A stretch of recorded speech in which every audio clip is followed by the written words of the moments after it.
Next question. All are tropical crops except, so A, pineapple, B, mango, C, sugarcane, D, potato. What could be the answer? It's letter, okay, B. The correct answer is potato. So, pag sinabing pineapple, meron po tayo dyan, may maraming pineapple po sa Negros, Mindanao, which has the same weather or climate with us, no? Mainit, mabubuhay yan.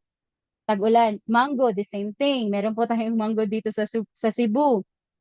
Sugarcane, marami po tayo sa Negros. Now, for potato, usually po, nasa malalamig na lugar ito. Kaya marami tayong nakikitang patatas doon sa Car region. Ito po yung sa Baguio. Okay, aside po sa strawberry, marami po silang potatoes.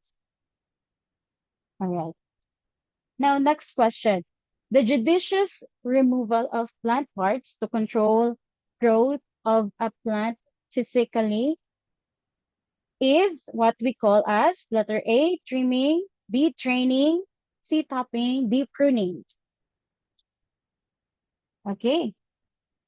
Yes, tama po kayo. It's letter D, pruning.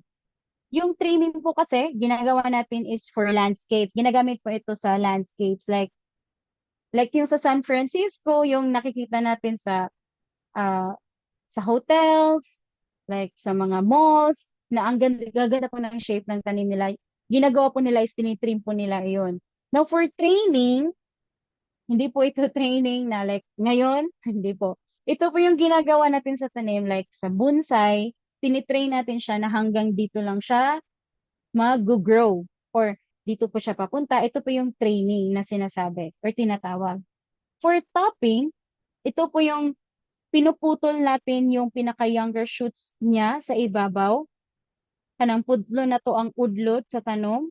That is what we call as topping. Okay, so again, trimming for landscapes, training, we sit in bonsai, topping is we get the younger shoot. All right. Ayan. Now for our next question. So, post-harvest processing, dadako naman po tayo sa mga post-harvest.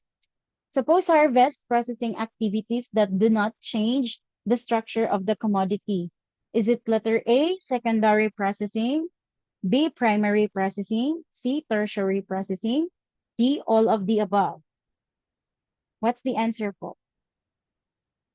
Is it letter D? Okay. Now, when we say post-harvest, ito po yung ginagawa natin after natin ma-harvest yung it's either fruits or yung tanim. Okay, is it letter B? Yes, it's correct. It's letter B, primary processing. Yung secondary processing, ito po yung ginagawa natin or usually po ang result nito is like dried fruits, wine, vinegar, mga tuba, or naka-canned na siya. Kung let's say sa mga isda, it's canning or yung mga ginagawa na po nating pickled. So, secondary processing, hindi na po siya nare-reverse. Okay? And it is more stable form that can no longer be changed into other forms. So, ito na talaga yung final product niya. When we say tertiary food processing or processing, usually po nito is yung mga frozen meals like ready to eat na kinakain na po natin. So, it is the most final stage sa processing. Yung kagaya po ng like sa 7-Eleven, marami po tayong mga ready to heat na food na pwede natin kainin. So, yan na po ang tinatawag natin na tertiary processing. All right? So, answer is letter B. Now, let's proceed. Which of the following are not elements of weather? So, ang tinatanong po is elements. Is it letter A, temperature and wind? Letter B, atmospheric pressure and humidity? Letter C, typhoons and tornadoes? Letter D, precipitation and cloudiness? What do you think po is the answer? It's letter B? Okay. The question are not, so take note guys. Dito medyo nalilito. Not elements of a weather. Okay. The answer is letter C, typhoons and tornadoes. Because typhoon is already a weather. Now, the rest are the only elements para magkaroon tayo ng weather. So the answer is typhoons and tornadoes. Okay. This one, I think, Moni, ito yung easy for you para sa majority. So, the scientific name of bitter gourd. Bitter gourd is ampalaya. Momordica charantia, Citrullus lanatus, Lupha acutangula, Lupha cylindrical. Okay. It's letter. Okay. Now let's take a look at with other options, by the way, before that. The answer is letter A, but for letter B, Citrullus lanatus is watermelon. Okay. Yung ginagawa ko po is parang nagsa-sound, mimicking po ako dito sa like Lanatus melon. So, para po hindi ko po malimutan yung scientific name. So, I hope you do the same like Citrullus lanatus or Lanatus melon. So, it's a watermelon. Now, for Lupha acutangula, it's the patola or sikwa sa Bisaya. Pero, basta lufa po, yung lufa, genus lufa, ito yung mga sikwa genisia, like, or patola in Tagalog. But since, ito yung tinatawag natin na variety, by the way. Lufa, may klaseng lufa na acutangula, may klase ding lufa na cylindrical. So for acutangula, ito yung kanang sikwa, sikwa na medyo, parang siyang starship kung ikat, may space siya sa gitna, ridge yung tawag, so ridge gourd. Yung smooth lupa or lupa cylindrical, ito yung usually na nakikita natin na patola na hinalo sa Utan Bisaya. Okay? So, the correct answer is Momordica charantia. Now, for the next question.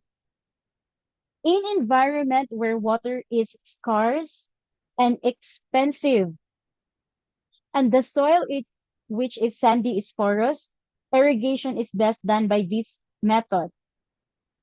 Is it A, furrow irrigation, B, overhead irrigation, C, drip irrigation, D, all of the above?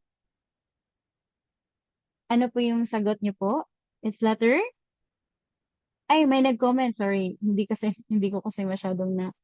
Sigarilyas. Yes, tama po. Sigarilyas po pala yung, hindi po iba yung sigarilyas in Tagalog. Yun po sa previous question, by the way. Iba po yung letter C. It's drip irrigation. So, yung keyword po natin is scarce and expensive yung tubig. Pag sinasabi po kasi nating furrow irrigation, ito po yung tinutubigan natin yung, ito po yung, kunwari, ito yung bed 1 nyo or plot 1 and 2. May space po sa gitna kasi usually dito tayo dumadaan. So, dito natin nilalagay yung tubig. So, maramihan yung kinakailangan yung tubig.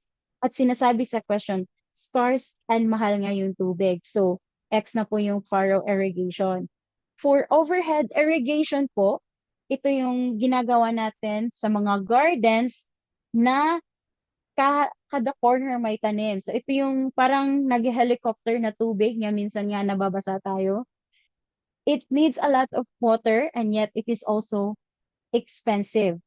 So, X na din po ito. For drip irrigation, yung kung ano talaga yung tanim na gusto niyang diligan, yun yung napupuntahan or nadidiligan. So, kaya ito po yung tamang sagot, drip irrigation. Now, let's proceed.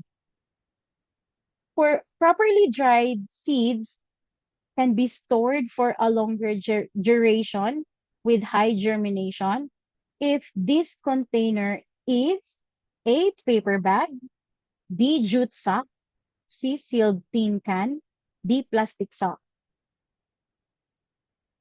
Alright. Ang tamang sagot is letter C, sealed tin can. Kaya po yung binibenta po sa Agrovet or meron po tayo sa, yes, mga binibenta po sa Agrovet, kadalasan po is nakakan kasi hindi po siya nagmo-moist. Pag paper bag po kasi, dito po minsan po nasisira yung seeds. Wait lang po, mag-check. Nasisira yung seeds kasi po absorbent yung paper bag. Sa sa abroad or minsan po dito yung nilalagyan po natin ng corn. Pero hindi na siya seeds for planting. Okay? Harvested corn na po siya. Yan po yung nilalagay natin. Plastic sack, the more na mamomoist yung seeds, malulow yung germination, hindi natin siya mapapakinabangan na.